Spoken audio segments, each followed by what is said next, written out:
welcome to another episode of the Impropod podcast.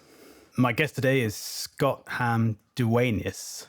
First of all, thanks a lot for having me on here today. I started off, in the entertainment industry as an actor. I have my hand in probably over 30, 40 television shows and movies. I started diving into the world of producing and making my own content with some other like-minded people. I started writing and directing and producing more than anything, just getting involved in little projects and getting to act in a lot of them as well. I've had some success and a couple movies come out over the past 3 years. We have a thriller called The Stay, which is on all the streaming services, which has done really good numbers. And just coming up on about a year now, we had a movie called ReBroken. That one I wrote and starred in, and it's with opposite Tobin Bell from the Saw movies. And the most recent one is called Final Wager, and I produce and star in that one. And it's got Michael Madsen and, from all the Quentin Tarantino movies co-starring with me in it. And it's a movie I'm really proud of.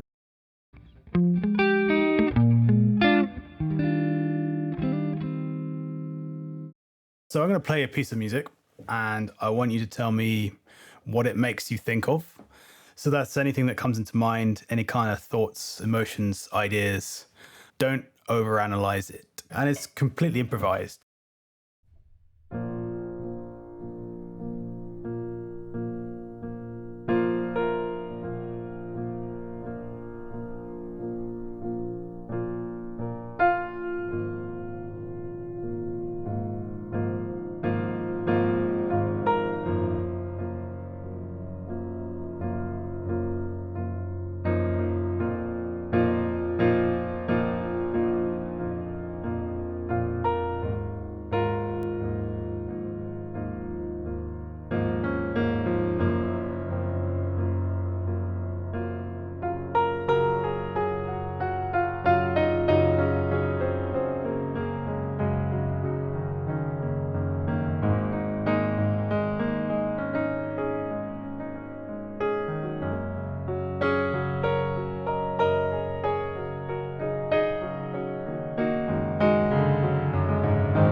What did you think of that?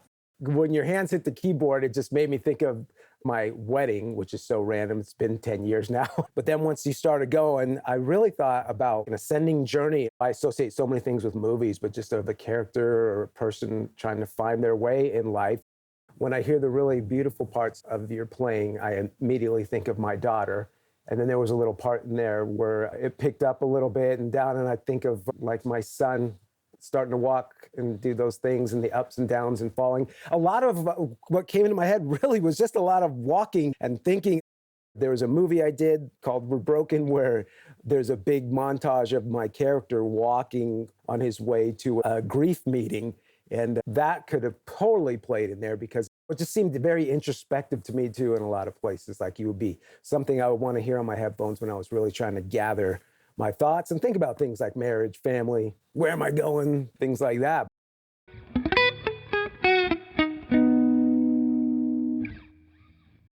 I'd like you to tell me a story of some kind, and then I'll improvise a soundtrack to the story. There's always a huge main story from my wedding, which was we fired our preacher the day of and just had a random person from our guest list do the vows and marry us because we forgot our wedding license at the hotel, which was not that far away. And he refused to do the ceremony until he saw the license. And we were like, we have 200 people out there. Can't we just get it afterwards, or I'll send somebody right now and they'll bring it to you? And he refused to do it. And we were really taken aback. And then he came over to my wife, who was already starting to cry about it. And she's in her gown and all this stuff. And no lie, he said this to my wife and all my wedding party scene. He said, I just don't understand how you guys could be so stupid as to not have the license here. And then I lost my cool and I said, what? Are you kidding me right now? You sell this to a bride, blah, blah, blah. And I started getting like a screaming match with the guy that was supposed to marry us. And then I told him he needed to get out of there before me and him were fighting. I didn't care if he was a man of the Lord or not. And he left. He called the police, and we did have a car show up and say, was somebody making like terrorist threats or something? And I'm like, no. We had to tell the cop. He had a laugh and then left. And then somebody from the audience that was a churchgoer said, I could wing this. We had him get up there and marry us. So we weren't really officially married until a couple days later in the week where we made another day of it. But yeah, that's my fun wedding story. Yeah, that's a great story. So I'm going to go for, this is your big day. You're obviously excited. It's a big life event and it's really positive. And then you have this change in vibe where this guy refuses to marry you because of this ridiculous situation. I'm going to go for the anger, the annoyance kind of vibe then, and we'll see what happens.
What did you think of that? We had a little bit of a network of struggling, so I had some parts where it went in and out, and then I think it was on a little bit of a delay, but I got the main gist of it. And actually, to be honest with you, the times where it went out a little bit and I could just hear your hands like hitting the keys and just the sound of the empty key, it really was good because it sounded like two guys rustling around. It's exactly what I had for my wedding because my uncle plays piano and the keyboards and stuff. And then I liked the franticness of it, which reminded me of when we were starting to search around for who was going to marry us. And I even had one of my groomsmen going, how do you go online and become an officiant online? I'll try and do it right now. And just everyone, just the chaos of it for a little bit. It was good. I was going for these fourths.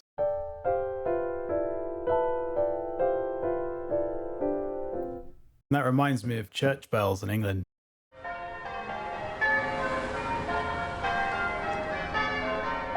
Yeah, totally. I agree with you, that little ding, ding, ding, ding. Yeah. And then I tried to mess it up a bit.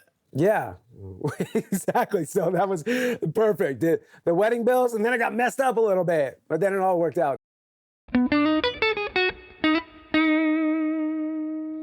So I'm going to ask Scott to play a character and then get him to tell me a story as that character and then improvise a soundtrack to it.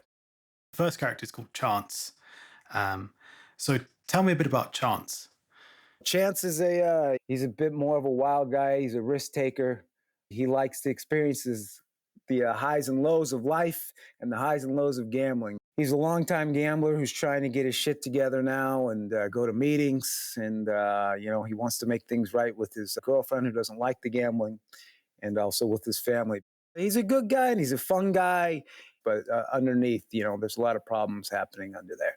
But he's got to get those dialed in and see if he can become a better person. So, Chance, can you tell me a bit about your first win gambling? We got these fake IDs to say we were 18 so we could go to the horse races with my buddy's dad, who was a bit of a sports addict himself, or a gambling addict himself. And he was a player, and he used to take us all the time. I hit my first ever exacta, which is where you got to get the horses that come in first or second. I had no money. I was a kid, so I was betting $1 a race, but I was just betting long shots. I put $1 down to bet these two guys, or two horses, two guys riding the horses. Anyway, and I hit it. And there was 2 long shots, and it paid for $1. It paid like $587. And the double best thing about it was I thought I was going to be in big trouble, because you have to pay taxes and sign a bunch of forms if it's over $600. And not only did I hit it, I also didn't have to sign any paperwork or any forms. I just cashed my ticket with my little ID, and that was good to go. I think I bought a new bat or something because I used to play baseball when I was little. I was really excited. So I don't know, maybe it wasn't such a blessing in disguise that early hitting something big, because I thought it was going to be that easy for the rest of my life. So I'm going to try and get this sense of excitement.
I like your beginnings a lot, man. The beginnings always hit me the most, because the beginning of that even reminded me of during the race, because it felt the momentum of it when you see all those horses turn for home and turn for that finish line, and how the heads are bobbing back and forth and the jockeys are going to the whip, and you look up there and you're trying to see where your numbers are, and then there they are. You're like, holy crap, I got a shot. And you're trying to will those things home, and it's back and forth, back and forth, back and forth, boom. And then there it is. And then you got to wait just to make sure it's official, make sure there's no inquiries. And there was that little hesitant time in there where I felt like it was that time where I'm waiting for him to flash the winning numbers and holding on to my ticket and waiting to look up and make sure that it matched. And then it matched. And then cashing that ticket for that money. And I like the very end too, was that kind of jubilant walking away of, I did it, I won. Let's go get some dinner on me, man. Let's go get something fancy. Let's go get some Red Lobster on me. We'll go back to Scott now. How was that experience, Scott? I like it. That was kind of fun. I've been out of my scene classes and my character classes for a little while now. You gave me like a free acting class. Do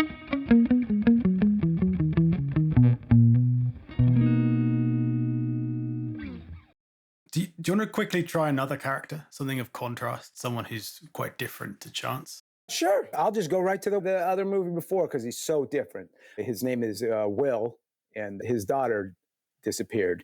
and now can't get over it. And he's basically like a shut-in. The only place he goes is he walks to the store to get a meal and get a bottle of booze. And he basically just lives that day every day, just praying for his daughter to come back into his life, his 7-year-old daughter. He's very low, doesn't talk that much. So welcome to the podcast, Will. I'm going to play you a piece of music and I want you to tell me what it makes you think of.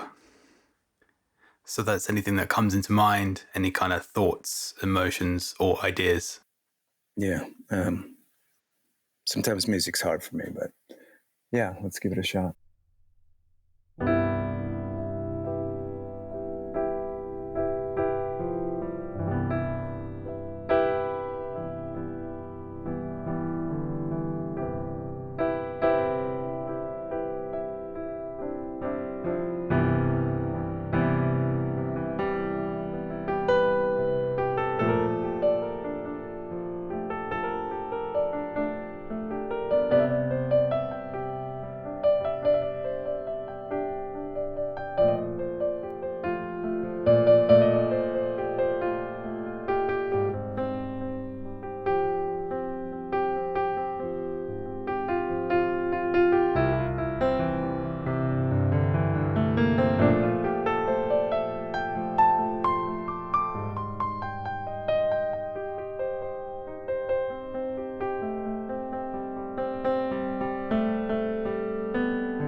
A lot of things right now. Just everything reminds me of my daughter, Shelly.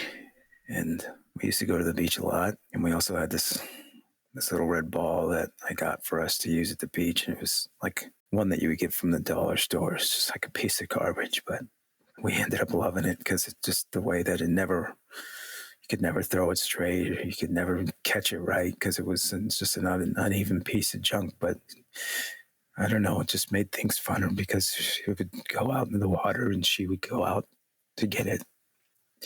Or I would have to go if it went too deep and I would have to swim out and get it for her because God forbid I would want anything to happen to her. And it just makes me miss my daughter. Sorry to hear that. Also been the weirdest thing that since my daughter's been gone, I haven't been able to find that ball either. She's maybe got it with her and I hope she does. If it brings her some happiness and she knows that the way I used to track that ball down, I'm doing everything I can to track her down. I just hope that one day we can be back at the beach together because I'll never stop looking for her. So I'm going to try and get a sense of this ball, which, as you said, is a piece of trash, but it represents a strong emotional connection between you and your daughter.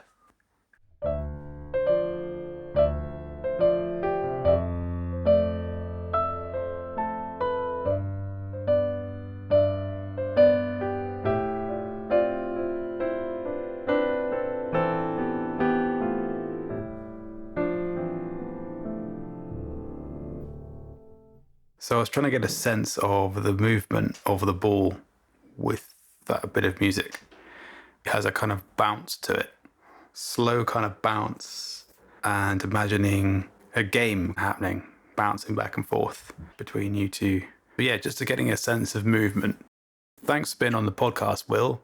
We'll go back to Scott now. That one was crazy. That was like being back on working on that thing when you had to get into these weird zones of loss.